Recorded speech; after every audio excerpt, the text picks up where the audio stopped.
पुंडली कवरला पण जे असतील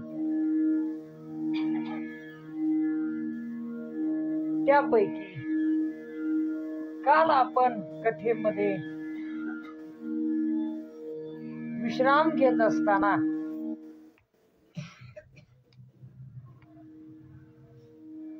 जनक राजांच्या दरबारामध्ये शुकदेव परमहंस यांचं आगमन झालेलं आहे आणि शुकदेव यांचा महाराजा जनकाशी होत असणारा संवाद एक छोटीशी ज्ञान चर्चा आहे. ती चर्चा अगदी थोड्या वेळामध्ये करून आपल्याला पुढे जायचंय. जनकजी संसारामध्ये राहून परमार्थ कसा केला जातो हे सांगण्याच्या करता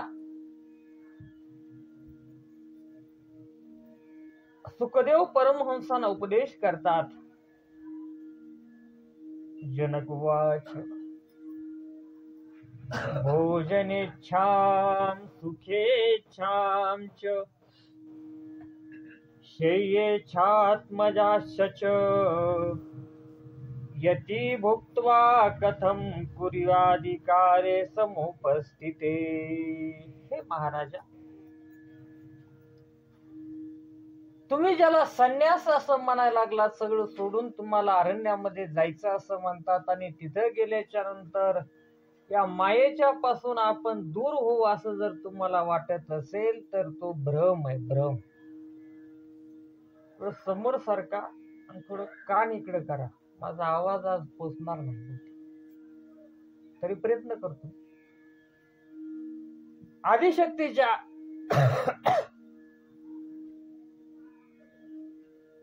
या दिव्य कथेमध्ये एक दिव्य संवाद आपल्याला एक 5 ते 10 मिनिटं फक्त बघायचं. अरण्यामध्ये गेल्याच्या नंतर आपल्याला भोजन करावंच लागणार. भोजन तर करावं लागेल का नाही? भजन करायचं म्हणल्यावर बिना भोजनाचं कसं भोजन होईल? बिना भोजनाचं जर भजन होत असतं तर पंक्ती कशाला घातल्या त्या आपण सत्ती. बरोबर आहे.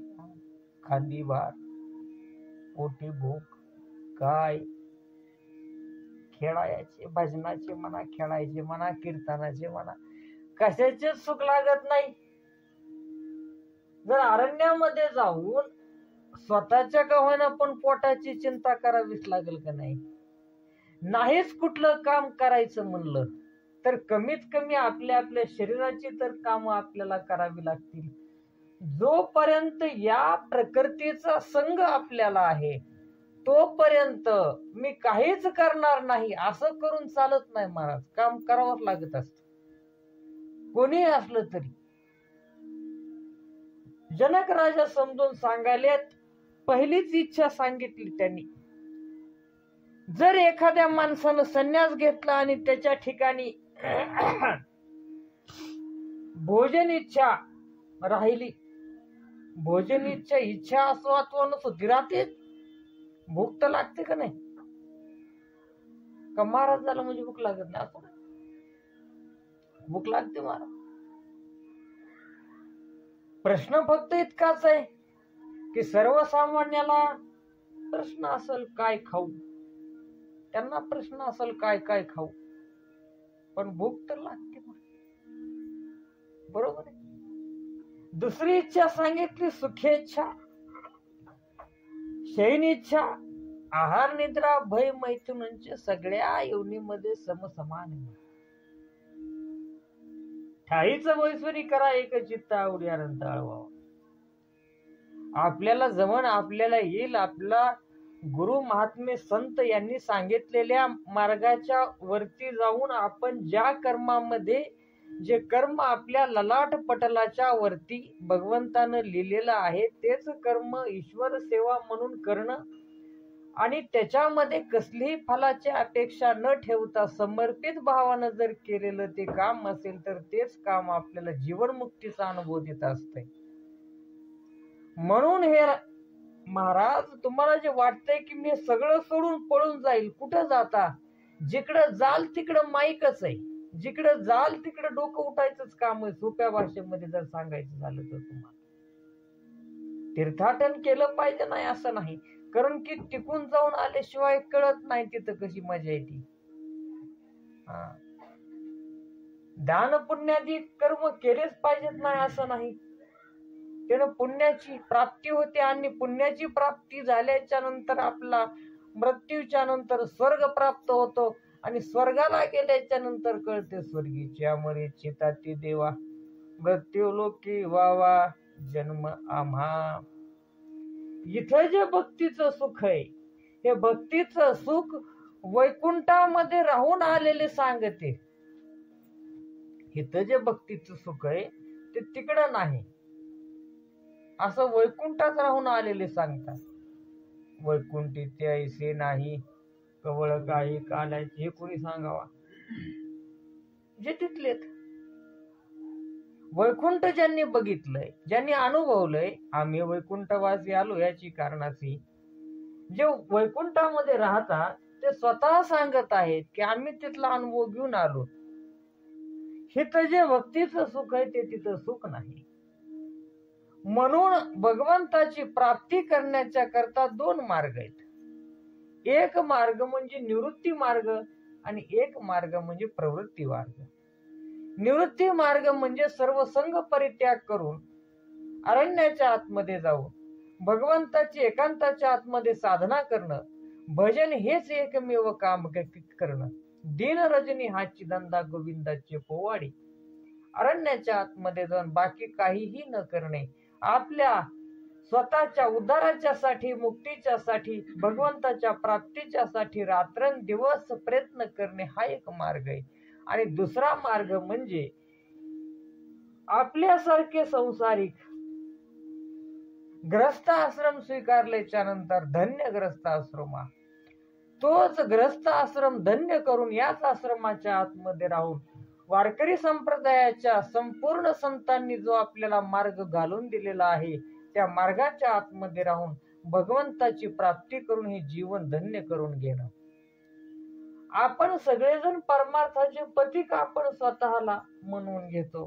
परमार्थ करणे म्हणजे नेमकं काय?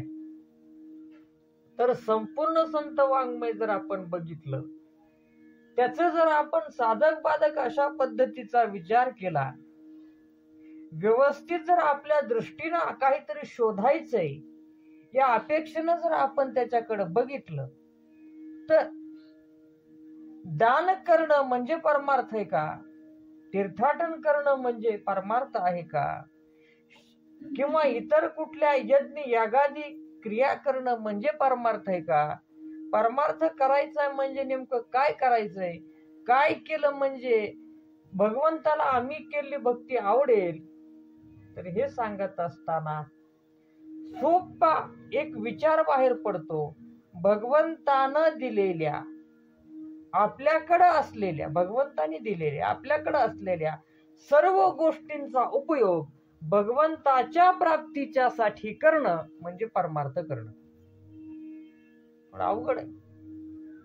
उदाहरणार्थ, भगवंताने आपल्याला डोळे दिले, या डोळ्याचा उपयोग भगवंताचे मुख पाहण्याच्या करता करणं. डोळे तुम्ही घ्यारी चूक. कानाचा उपयोग भगवंताची कथा श्रवण करण्याच्या करता करणं. पायाचा उपयोग भगवंताच्या कथेच्या कडे जातात. यज्ञ पाऊला पाऊली, आपल्या घराच्या पासून त्या कथेच्या पर्यंतच अंतर मोजायचं. जेवढी पावलं भरतात तेवढे यज्ञ केल्याचं फळ आपला प्राप्त होत असतंय. हे त्याचं वैशिष्ट्य आहे. जे काही आपल्याला मिळालं असेल, काहींना पूर्वातिपूर्व जन्माच्या पुण्याईनं भगवंतानं ज्ञान दिलं असेल, अहितोकी भक्ती केल्याच्या नंतर, दान पुण्यादी कर्म अहितोकी पद्धतीनं केल्याच्या नंतर ज्यावेळेस अनेक जन्म होतात त्यावेळेस तो जीव ज्ञानाचा अधिकारी होतो.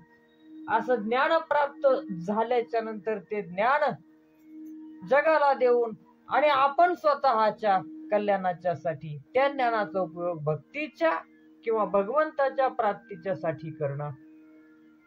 काहींना भगवंतानी गोड कंठ गोड गळा दिलेला असेल, त्याचा उपयोग भगवंताला आळवण्याच्यासाठी करणं. काहींना पायाच्या आतमध्ये सुंदर असा ताल भगवंताने दिला असेल, त्या तालाचा उपयोग भगवंताच्या समोर कीर्तन करत, नाम संकीर्तन करत भगवंताला रिझवण्याच्यासाठी करणं.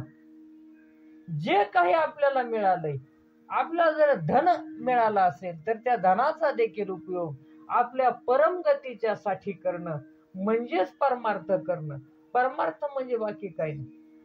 आपल्याला देवानं कुठलीच कला नाही दिली, काहीच येत नाही आपल्याला, मग आपण काय करायचं? सगळ्यात सोपं काम करायचं. 9 भक्तीच्या पैकी एक श्रेष्ठ भक्ती सांगितली, त्याला माहिती श्रवण. त्याला काहीच करावं लागत नाही.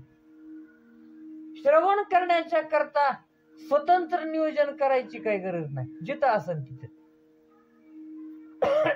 दुसरी गोष्ट, श्रवण करण्याच्या करता इतर कुठलं श्रम करायची काय आपल्याला गरज नाही.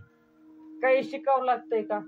श्रवण करण्याकरता काय नाही, नुसतं श्रवण करायचं. आणि ते जर ते केलेलं श्रवण जर चिंतनामध्ये आणि मननामध्ये जर परावर्तित झालं तर आपण नक्कीच चिंतने तद्रूपता, त्या रूपाशी एकरूप होतो. एवढी महत भक्ती जर कुठली असेल तर ती श्रवण भक्ती आहे. भगवान रामचंद्र शबरीला ज्यावेळेस 9 भक्तीचा उपदेश करतात तुलसी रामायणामध्ये, त्यावेळेस पहिली भक्ती सांगितली, प्रथम भगती संतन कर संगा. पहिली भक्ती संताची संगती कर. आणि दुसरी, माझी जी कथा असेल ती कथा श्रवण कर. कारण ती श्रवण केल्याच्या नंतर भगवंताला कानडा असं नाव आहे, तो कानाच्या माध्यमातून आपल्या अंतःकरणाच्या आतमध्ये स्थिर होतो. मग श्रवण नावाची भक्ती श्रेष्ठ आहे. नाहीच काय आलं तर आपण ते सुद्धा करू शकतो. असं म्हणल्याच्या नंतर प्रश्न असा पडतो, ज्यांना ऐकूच येत नाही त्यांनी मोर्चा काढला देवावर, तर आमचा फुकट उद्धार करावा लागेल का? ऐकू येत नाही, बरोबर आहे. डोळे तुम्ही पाहरे सुख, घ्या रे सुख पहा विठोबाचे मुख. आंधळ्याने जर मोर्चा काढला, देवा आम्हाला डोळेच नाही, तीर्थाटन करावं पांगड्यांनी जर देवाच्याकडे भांडण धरलं तर कसं करायचं? आपल्याला साधना करण्याच्या करता सुंदर असं शरीर दिलंय म्हणून आपण करतो, आणि ज्याला दिलंच नाही मग त्यांचा उद्धार होत नाही का? 100% होतो. कारण खऱ्या उन्नत सुदृढ सशक्त परमार्थामध्ये, खऱ्या परमार्थामध्ये शरीराच्या क्रियेला महत्व दिलेलंच नाही, मनाच्या क्रियेला महत्व दिलंय. कारण मन ऐव मनुष्यानाम कारण बंधन मोक्षयो. कथा मोप मी देवी भागवत सांगतोय, पण माझ्या असं डोक्यात आहे, 9व्या दिवशी कथा संपल्यावर पाकिट किती भेट, हे जर डोक्यात असेल, मला ह्या कथेचं फळ मिळणार, मला फळ त्याचं मिळणार ज्याचं चिंतन 9 दिवस माझ्याकडून झालं. मन ऐव मनुष्य, लक्षात. मला भगवंताचे गुण सांगायचे. जर मी भगवंताचेच गुण सांगत असू खऱ्या अंतःकरणानं, तर मला त्या गुण सांगण्याचं फळ मिळेल. जर मी माझे गुण सांगत असेल तर माझेच गुण सांगण्याचं फळ मला मिळेल, लक्षात घे. त्यामुळं भगवंताची कथा करणं, भगवंताची कथा श्रवण करणं आणि भगवंताच्या कथेचं नियोजन करणं, ह्या सगळ्याचं फळ एकच मिळत असतं, समान वाटा असतो सगळ्याचा. पण एवढ्या सगळ्या व्यापामध्ये एखादा जीव घरामध्ये किंवा त्या परिसरामध्ये असा असतो, त्याच्या मागे याप लावून टाकलेला असतो महाराज. सप्त्याचं सगळं नियोजन त्याच्याकडे, ते सप्त्याचा मंडप झाडण्यापासून त्याच्याकडे, मग ते महाराज कथा सांगाय आलं की हे आळशेजून जात आणि आळशेजून गेलं की झोपी जात. जेवढं सांगणाऱ्याला फळ तेवढंच त्याला सुद्धा फळ. फळामध्ये बदल नाही, ही सेवा आहे.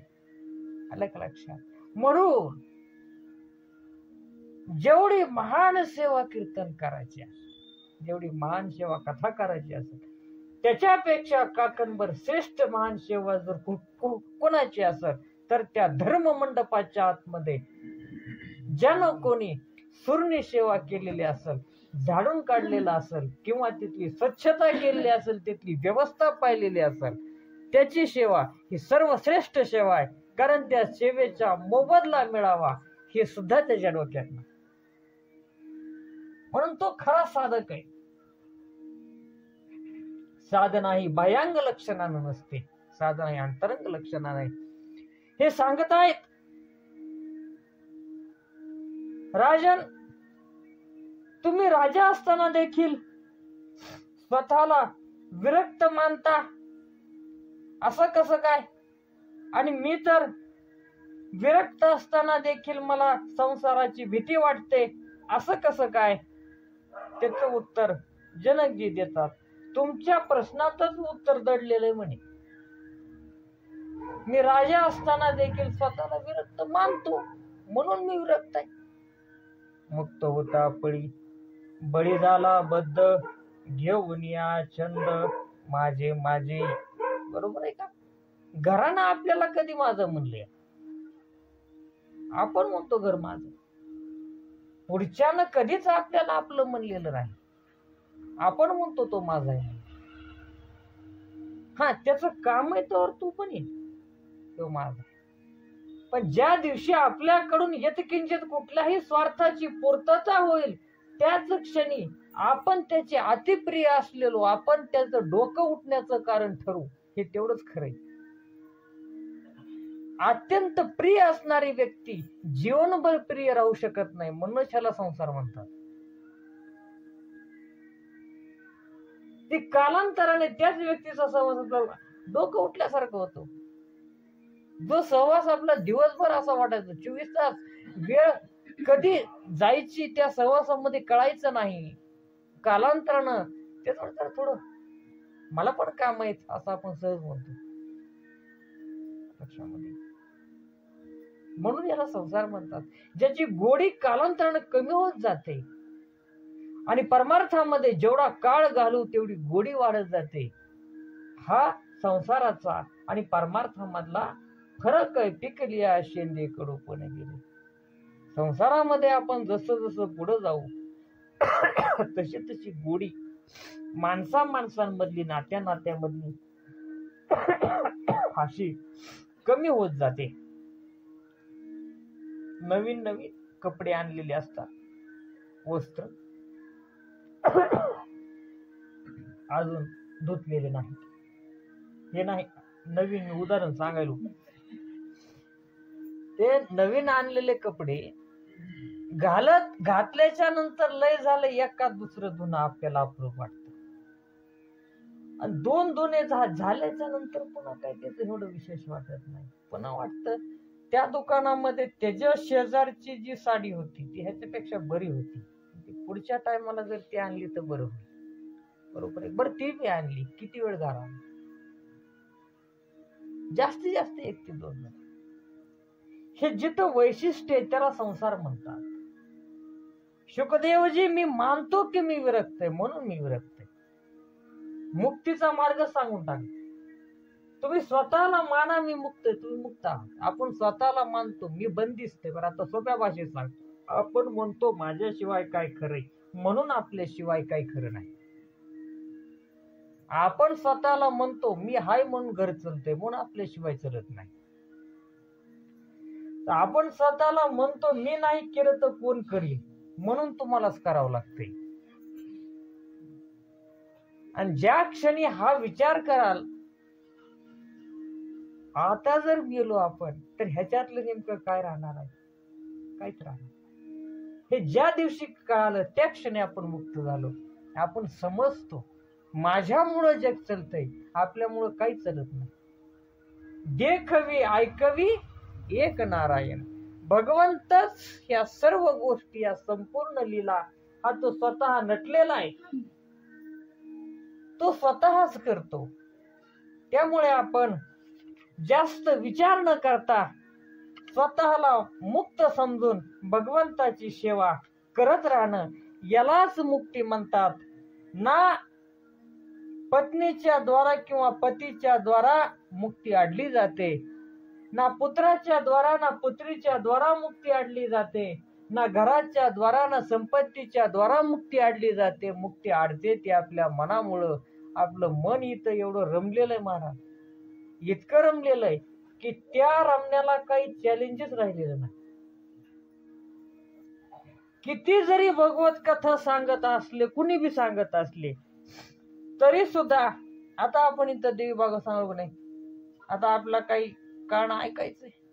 महिषासुराचं मर्दन आदिशक्तीनं केलं. ज्यावेळेस ती मी कथा सांगल त्यावेळेस ती एवढी मन लावून ऐकावं वाटायची नाही जेवढी आपल्या स्वतःच्या पोटच्या पोरीनं काहीच केलेलं नसते.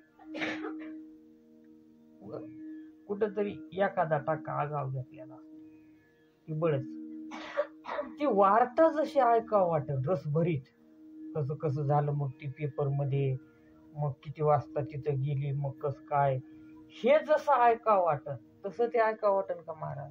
नाही ऐकावं वाटत. बरोबर आहे का नाही? विनोदाचा भाग अजून एक आहे, अजून एक. गोवर्धन पर्वत भगवंतानं उचलला हे ऐकावं वाटत का आपल्या जावाने 1 क्विंटलचं पोत एका दमात नेऊन टाकलं हे ऐकावं वाटत? इमानदारी काय ऐकावं वाटत? ह्या काळाला सुद्धा असलं हाबरीट असताना सुद्धा माझा जाऊ एका दमात क्विंटल, काय सांगायची पद्धत, जसं काय ते उडवीन राई राई एवढे, असं जे ते हे आहे. शिवरायांचा पवाडा सुद्धा जरा सांगत असताना हे होईल, पण ते सांगत असताना लक्षामध्ये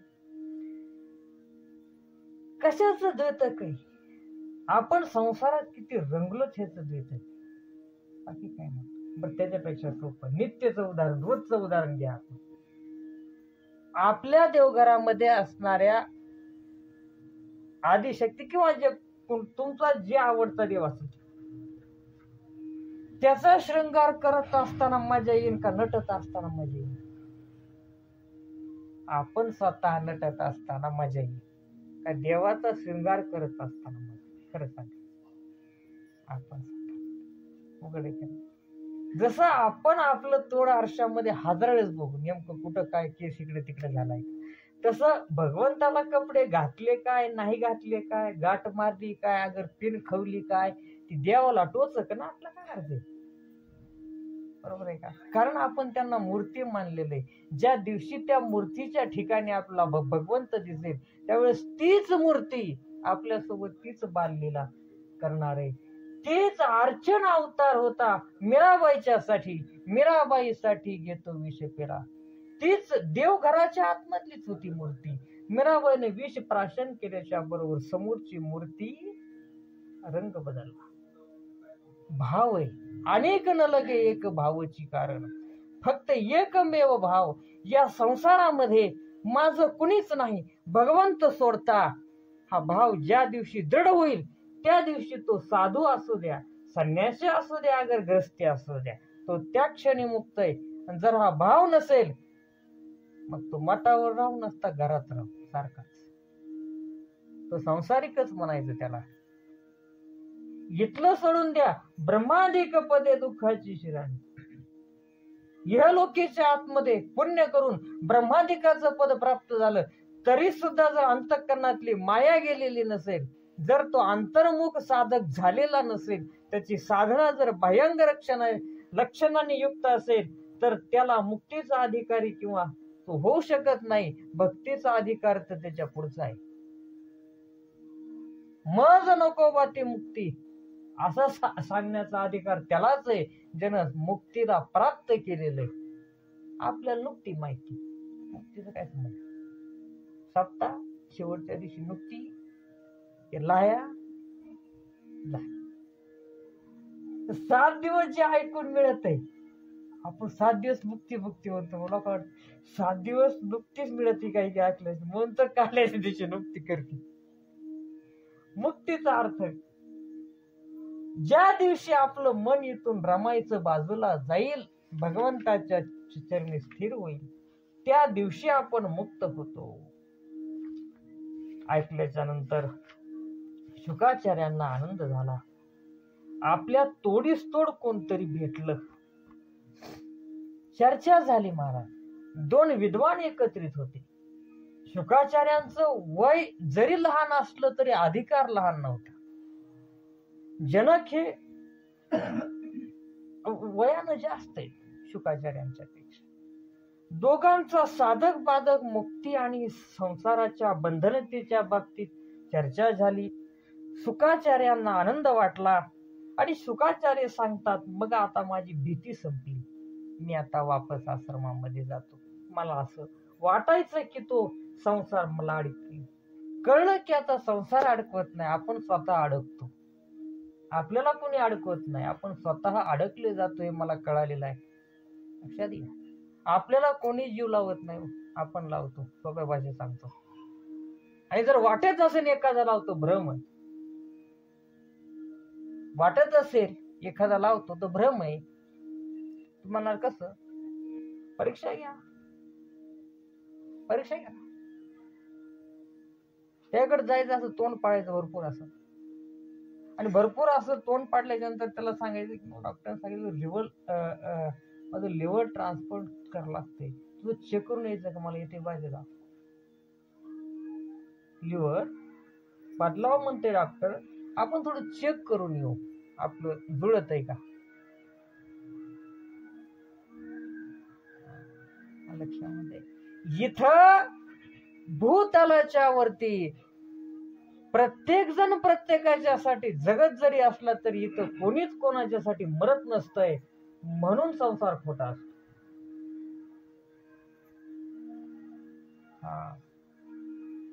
इहलोकीच्या व्यवहारी नका डोळे धुरे भरून राहू. डोळ्यामध्ये धूर गेल्याच्या सारखं राहून जमत नाही. कवनाच्या मायबाप कवनाचे मृग जळवत जाईल रया, एसाठी आली आवळगा शारंग नाही तरी संसार वाया. सर्व सर्व सर्व गोष्टी मायेचं नाटक आहे महाराज. एक क्षणाच्या आतमध्ये काळाची उडी पडल्याच्या बरोबर धनसंपत्ती पैसा अडका नाव सगळ्याच्या सगळं एका क्षणामध्ये सोडून या शरीराला देखील चितेच्या हवाली करून आपल्याला जावं लागतं. म्हणून ज्यांची नोकरी ट्रान्सफरची असते त्यांचा संसार फोल्डिंगचा असतो. कारण कधी ट्रान्सफर होईल सांगता येत नाही, त्याच्यामुळे संसार फोल्डिंगचा असतो. एका टमटम मध्ये टाकले विषय सांगतो तसा आपल्याला कधी ट्रान्सफर आपलं होईल सांगता येत नाही. त्यामुळे संसार फोल्डिंगचा ठेवावा लागतो.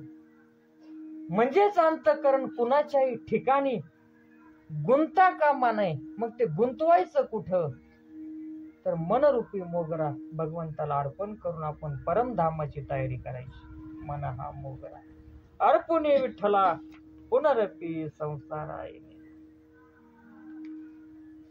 सगळं सांगितलं. महागारी आले. महागारी आल्याच्या नंतर व्यासांना आनंद झाला. ज्याच्यासाठी पाठवलं होतं ते काम झालं. संपूर्ण ग्रंथाचं ज्ञान आपल्या मुलाला दिलं. असं सगळं काही सांगितल्याच्या नंतर ऐकायला बसलेले शौनकादी ऋषी म्हणतात, ज्या व्यासांना आपल्या पुत्रांचा मोह झाला त्या व्यासांच्या जन्माची कथा आम्हाला सांगा. ते व्यास जन्माला कसे आले. तसं तर प्रत्येक युगामध्ये व्यास वेगवेगळे असतात. आताचे बादरायण श्रीकृष्ण द्वैपायनांना व्यास ही पदवी आहे, व्यास ही पदवी आहे, व्यास हे नाव नाही. तर आताचे असणारे श्रीकृष्ण द्वैपायन यांच्या जन्माबद्दल आम्हाला सांगा असं म्हणल्याच्या नंतर सूतजी सांगायला सुरुवात करतात. खरं सांगा म्हणे, फक्त व्यासाच ऐकायचं का सगळं ऐकायचं? ते म्हणाला व्यासाचं सांगायलाच म्हणल्याच्या नंतर व्यासाने महाभारत केलं. मग महाभारताच्या आतमध्ये त्यांची पूर्ण वंशाचा विस्तार झाला आणि त्या वंशाच्या विस्ताराच्या आतमध्ये शेवटी देवी भागवत ज्यांना सांगितलं, कोण सांगितलं? जन्मेंजया. त्या जन्मेंजयाच्या पर्यंत आणा ना म्हणले गाडी आणि आज आरती करा. ठीक आहे. एकदा यमुनेचं तीर आहे आणि त्या यमुनेच्या तीराच्या वरती एक कोळी समाजाचा बांधव राहतो. नौका आहे. नौकेतून लोकांना इकडं आणणं तिकडं सोडणं, मासे पकडणं त्यांचा धंदा, व्यवसाय. एक कन्या होती त्यांना. ती कन्या, तिचं नाव मत्स्यगंधा. माशाच्या ज्या पद्धतीनं वास येतो तसा वास यायचा मत्स्यगंधेचा. माशाचा वास कधी चांगला असतो मला सांगा तुम्ही? नीट घेतला ना मग तुम्हाला विचारलं नाही म्हणतात ते नसेल कदाचित मत्स्यगंधा. आणि एक दिवस महर्षी पाराशर तीर्थाटन करत करत करत त्या यमुनेच्या काठी आले आणि काठी आल्याच्या नंतर त्या कोळ्याला म्हणले मला पलीकडे नेऊन सोडायचं. कोळी काहीतरी कामामध्ये होता आणि त्यांनी सांगितले, कन्याला आदेश दिला, जा म्हणे यांना सोडून ये. आणि ती नौका मध्ये आली, पाण्याच्या मध्ये आल्याच्या बरोबर हे पाराशर मोहित झाले मत्स्यगंधेवर. ऐकणारे ढिरे नव्हते मला. त्यामुळे महर्षी पाराशरांच्या सारखा सात्विक ऋषी महात्मा मत्स्यगंधेच्या वरती मोहित झाला. असं कसं काय कारण? काहीतरी कारण असलं पाहिजे. कुठलं तरी कारण असल्याच्या शिवाय कुठलंही कार्य घडत नसतं. ते कारण आम्हाला सांगा आणि नंतर व्यास त्यांच्या जन्माबद्दल सांगा. लगेच सांगायला सुरुवात. राजो परिचूर्णाम धर्म सत्य संग्रह उपरिचर नावाचे वसू. उपरिचर हे अगोदर राजा होते आणि त्या राजांनी इंद्राची तपश्चर्या केली आणि इंद्रदेवांनी त्यांना एक विमान दिलं ते. आणि त्यांचा पाय कधीच जमिनीवर राहत नव्हता. जमिनीच्या पासून थोड्या अंतरानं ते त्या विमानाच्या आतमध्ये बसून इकडे तिकडे फिरायचे, म्हणून नाव पडलं उपरिचर. असे उपरिचर. या उपरिचरांची पत्नी होती गिरिका. आणि एक दिवस हे उपरिचर आपल्या पत्नीच्या सोबत एकांतवासाच्या आतमध्ये असताना त्यांच्या पितरांनी उपरिचरांना आवाज दिला, उपरिचर इकडे. काय मारा, तू एक काम कर म्हणे, अरण्याच्या आतमध्ये जा आणि मृग पशु असतात त्यांना धरून घेऊन ये. आपल्या पितरांची आज्ञा मिळाली. उपरिचर निघून गेले, परंतु अरण्यामध्ये गेल्याच्या नंतर आपल्या पत्नीची आठवण त्यांना येत राहिली. पित्यांनी आपल्याला पितरांनी पाठवलेलं आहे, परंतु त्या कामामध्ये त्यांचं काही मन रमलं. इकडे उपरिचर आपल्या पितरांनी दिलेल्या आज्ञेच्या अनुसार मृग पशु शोधत होते. एवढ्या वेळामध्ये देवलोकाची अप्सरा, तिचं नाव होतं अद्रिका. ते अद्रिका नावाची अप्सरा ह्या यमुनेच्या डोहामध्ये स्नान करण्याच्या करता उतरली. बरं उतरली ते उतरले, आपलं नीट स्नान करावं आणि आपापल्या धामाला निघून जावं का नाही. एक ब्राह्मण देवता, एक साधू महात्मा तिथे संध्या स्नान करण्याच्यासाठी आले होते. हे आद्रिकाला वाटलं आपण त्यांची जरा थोडी चेष्टा करावी. विनाशकाली विपरीत बुद्धी. ब्राह्मण आपलं स्नान करायला लागले. हे आद्रिकेने जाऊन त्यांचे पाय पकडले गट.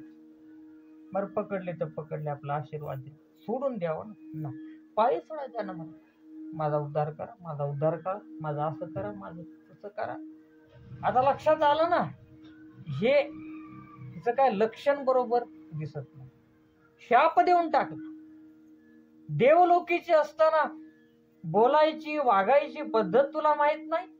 मत्स्य होशील, मासा होशील म्हण. मासे जेवण पुन्हा रडू लागली. माफ चुकलं, म्हणजे अज्ञानाची जीव आहे. यवन अवस्था माणसाला काय चूक करायला, ते वयच विचार असतं. मला बुद्धी नावाचा प्रकार नसतो. काय करायला लागेल काय सांगता येईल. हात जोडले, चूक झाली सांगा म्हणे. आता शब्द तोंडातून गेला गेला, त्याच्यात आता काही बदल होत नाही. उशाप देऊन टाकला. एका मानवी कन्या आणि पुत्राला जन्म देशील आणि नंतर मग आपापल्या धामाला निघून जाशील. इकडे परिचय. मरग शोधत शोधत आले आणि त्या पाण्याच्या आतमध्ये फिरत असताना त्यांच्या तेजाच्या पासून या मासिनीला, मत्स्य रूपाच्या अप्सरेला गर्भधारणा झाली. पूर्ण 9 महिने भरले आणि भरल्याच्या नंतर त्या कोळ्यानं ती मासा पकडला आणि पकडल्याच्या नंतर मध्ये फाडून बघितलं तर एक कन्या आणि एक पुत्र. ते दोघही उचलले आणि आपल्या राजाच्याकडे घेऊन गेला. राजाने ओळखलंय आपलं तेज आहे म्हणून पोराला ठेवून घेतलं. राजाचं नाव पडलं मच्छराज. आणि ती कन्या त्या कोळ्याला माघारी देऊन टाकली. हिचा सांभाळ तू कर. ती कन्या म्हणजे मत्स्यगंधा.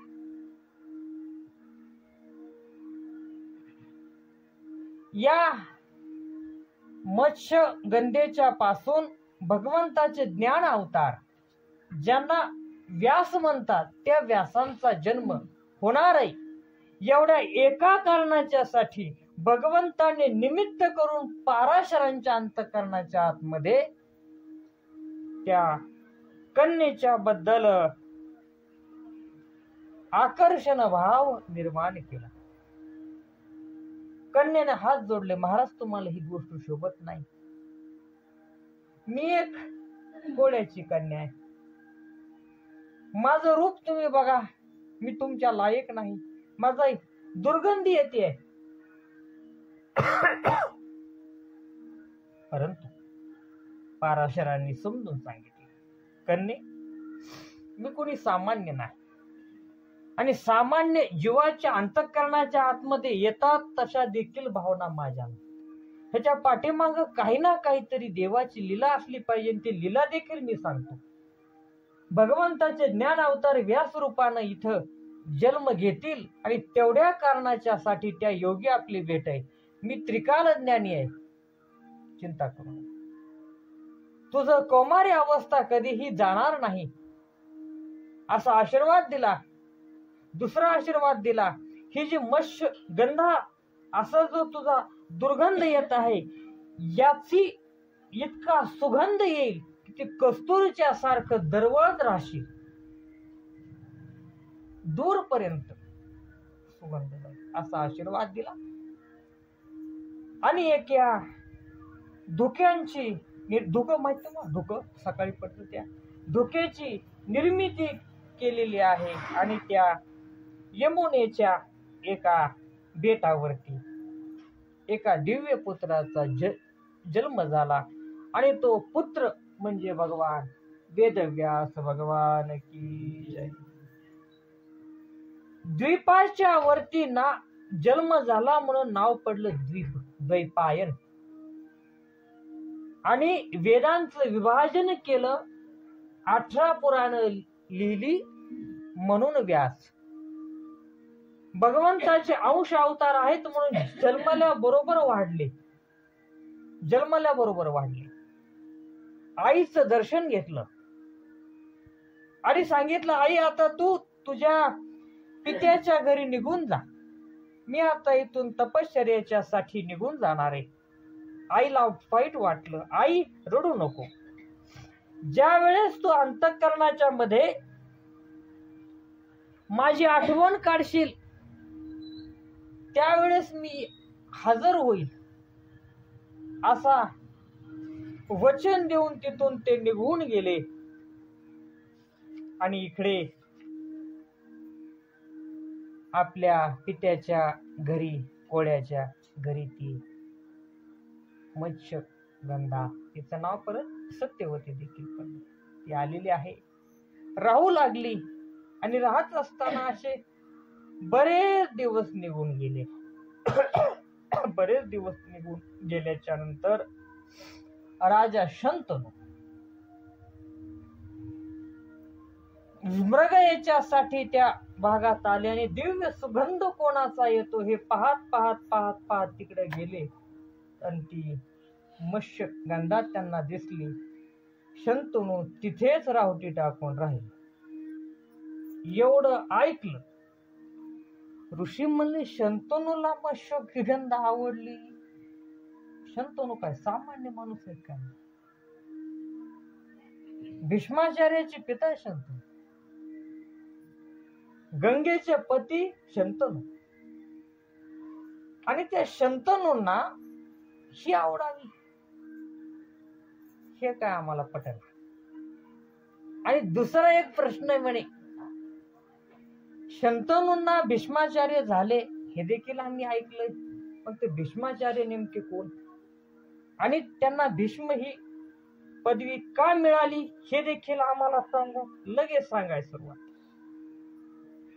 तुम्ही फक्त लक्ष ठेवीत चाल, नाही लक्ष ठेवलं मी आहेच. पण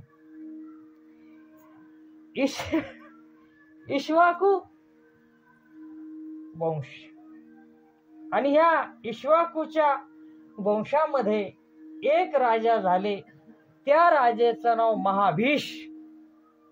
महाभीषांची एवढी तपश्चर्या होती, एवढं दान होतं की त्या दानाच्या पुण्याच्या वरती महाभीषांना इंद्रलोकाची प्राप्ती झाली. महाभीषांना एक दिवस इंद्र यांना घेऊन ब्रह्मलोकामध्ये गेले. कुणाला? महाभीषांना. आणि तिथे देवलोकाची नदी गंगा ब्रह्मांच्या सेवेत होती. पवन देवाचं आगमन झालं देवसभेमध्ये, आणि पवन देवाचं आगमन झाल्याच्या बरोबर गंगेच्या अंगाच्या वरती असणारे वस्त्र थोडे बाजूला झाले. त्याला काय वारं आलं, वस्त्र बाजूला. संपूर्ण देवतांनी मातृशक्तीचा आदर म्हणून मान खाली घातली. परंतु महाभीष हे गंगेच्याकडे पाहत राहिले आणि गंगा देखील त्यांच्याकडे पाहत राहिली. ही गोष्ट ब्रह्मदेवाला आवडली नाही. ब्रह्मदेवाने दोघांना दंड देऊन टाकला. महाभीष, पुण्य करून जरी देवलोकात आला असलात तरी परत तुम्हाला मृत्यू लोकाच्या आतमध्ये जन्म घ्यावा लागेल. आज्ञा मान्य. पुण्य करा, परत माघारी या. गंगे, हे वागणं देवलोकाच्या साठी योग्य नाही. तुला सुद्धा मनुष्य लोकाच्या आतमध्ये जाऊन मनुष्यांच्या मुलाची आई व्हावं लागेल. अशा गंगेला सुद्धा भीष्माच्या ब्रह्मदेवाने देऊन टाकला. इकडं देव अशी एकूण 8 वस्तू देव सहित. ह्या देव नावाच्या वसूची पत्नी होती आणि त्या पत्नीनं ह्या देहोला घेऊन वचिष्ठांच्या आश्रमात गेली. काही कारण नव्हतं. आणि त्या आश्रमाच्या आतमध्ये गाय पाहिली. त्या गायीचं नाव होतं नंदिनी. विचार, ही गाय कसली आहे म्हणे. सांगू लागले देव, ही गाय इतकी सुंदर आहे, हिच जे कोणी दूध पिईल, माणूस असो अगर स्त्री असो, तिला कधी म्हणजे जरा नाही येणार आणि व्याधी नाही होणार, म्हातारा बी नाही होणार आणि त्याला कधी रोग बी होणार नाही. ती म्हणली मग काय करू, आपण गाय चोरू. आणि मृत्यू लोकांच्या आतमध्ये माझी एक मैत्रीण आहे म्हणे, त्या मैत्रिणीच्या दारात नेऊन गाय बांधू, म्हणजे माझी मैत्रीण ही कधी म्हातारी पण नाही होणार आणि तिला कधी वैधव्य म्हणजे कधी रोग पण नाही होणार, आजार पण नाही होणार. आपल्या पत्नीचं ऐकलं देवनी आणि ती गाय चोरली. वशिष्ठ जे आले, वशिष्ठांनी आल्याच्या बरोबर बघितलं आपल्या आश्रमातली नंदिनी नावाची गाय चोरून गेली. अंतर्ज्ञान दृष्टीनं बघितलं आणि बघितल्याच्या बरोबर अष्टवसुता आली, त्यापैकी देऊन आपली गाय चोरून गेली. पण हे सगळे जण सोबत होते, त्यांना कुणीही अडविलं नाही. शाप देऊन टाकला सगळीची सगळे आपल्या पदापासून च्युत होऊन मानव लोकांच्या आतमध्ये मानव शरीर घेऊन जन्माला येतील. हा शाप त्यांच्यापर्यंत पोहोचला आणि पोहोचल्याच्या बरोबर थरथर कापू लागले, पळत गेले. महाराज, आमच्याकडून चूक झाली. म्हणले आता माझ्याकडून गेला शाप तर काही मिटू शकत नाही, पण एक वर्षाच्या अंतरामध्ये जन्म घेऊन आपापल्या रूपाला परत प्राप्त व्हाल. परंतु मुख्य जो देव आहे त्यानं माझी खरी गाय चोरली, त्याला मात्र अनंत दीर्घ काळ या मानव लोकांच्या आतमध्ये राहून आपल्या मृत्यूची प्रतीक्षा करावी लागेल. ते म्हणजे भीष्माच्या. संपूर्ण वसू रस्त्याने येत असताना गंगेची भेट झाली. गंगा माय, आपण दोघं समदुःखी, आम्हाला देखील शाप आहे, तुम्हाला देखील शाप आहे, आमची माता तुम्हीच व्हा. आम्ही तुमच्या पोटी जन्माला येऊ, जन्माला आल्याच्या बरोबर तुमच्याच पात्राच्या आतमध्ये आमचं विसर्जन करा, म्हणजे आम्ही परत आमच्या मूळ रूपाला प्राप्त होऊ. अशी कथा शंतनूच्या पूर्व जन्माची महाभीष देखील विचार करतात. आपल्याला जर मानव रूप धारण करायचंय तर नेमकं कुणाच्या घरी जावं. म्हणून एक दिवस महाभीष राजा विचार करत असताना याच वंशाच्या आतमध्ये सुंदर असं रूप त्यांनी धारण केलं आणि ते नाव होतं राजा शंतनू.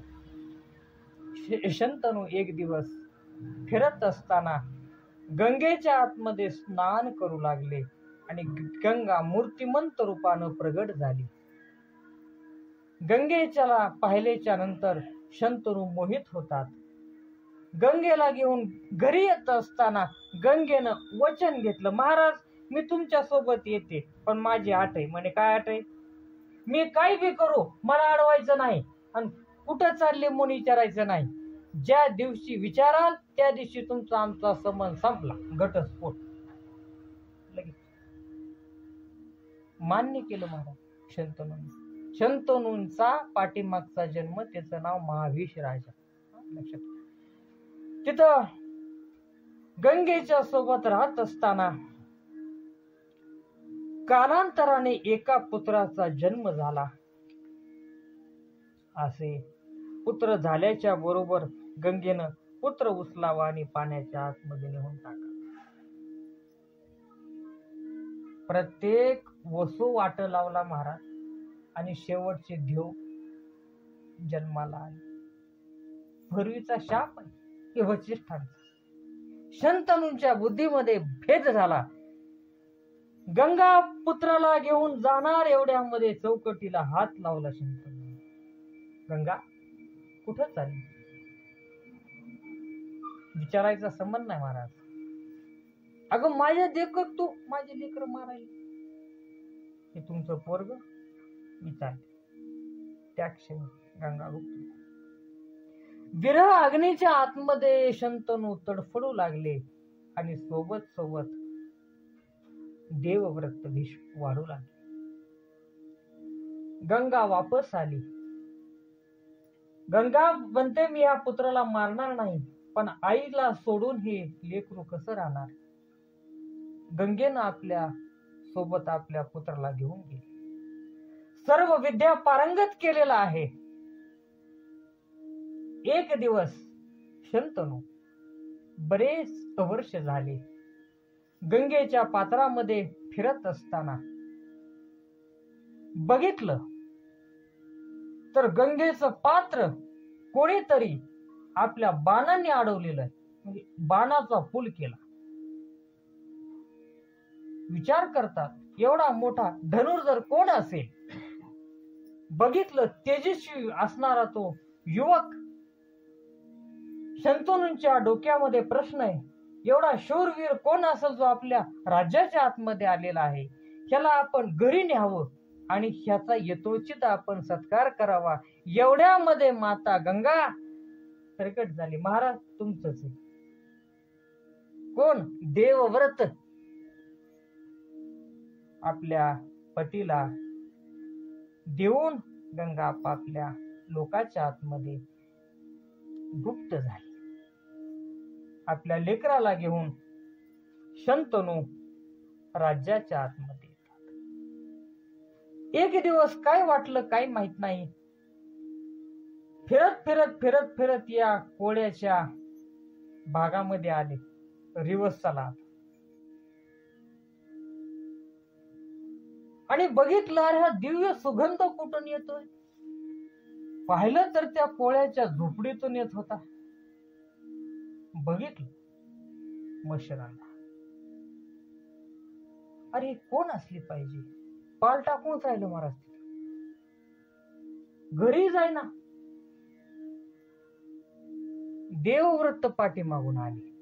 आपले पिता नेमकं कुठं जातात, काय करतात, कशासाठी असतात. अंतःकरणामध्ये वाईट वाटायचं ना. राज्याचं लक्ष आहे, प्रजेचं लक्ष आहे ना, कोणाकडेच लक्ष आहे. असं कसं होत असेल. पित्याला विश्वासात घेऊन विचारलं, महाराज नेमकी अडचण काय, काय दुखत आहे का, काय त्रास आहे का, कुठं सांगते. काय करावं कडे पण हे तर काय सांगा ना. मंत्रिमंडळाच्याकडे गेलं. मंत्रिमंडळ म्हणजे राजाचे मित्र असतात ते. काकाश्री आमचे पिता दररोज कुठे असतात कळत नाही. खरं काय झालंय मला सांगा बरं. माझ्याकडून काय चुकलंय का. नेमकं झालं काय.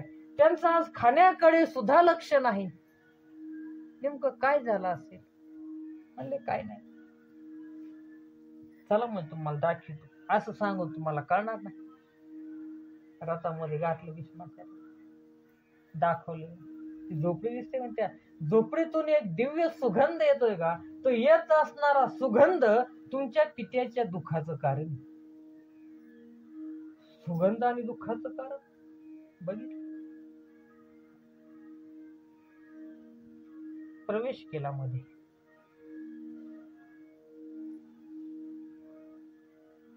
आमच्या पित्याची इच्छा आहे की तुमच्या सोबत विवाह करावा. कन्या सांगते याच्याबद्दल माझ्या पित्याशी तुम्हाला बोलावं लागेल.